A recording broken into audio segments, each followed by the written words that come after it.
In this video, we will learn how to start a new character in GTA 5.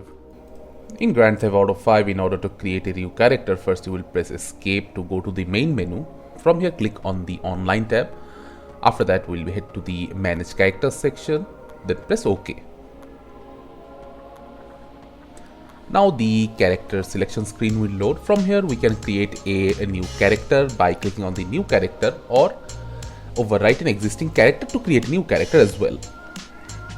So we'll just click on create a new character, then confirm it by clicking on yes. After that, a short animation will play and will be headed into the character carrier selection screen. From here you can select any carrier.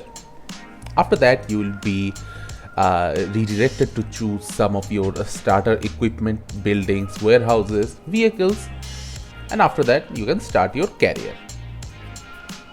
You can also migrate any of your existing carriers rank in your new character.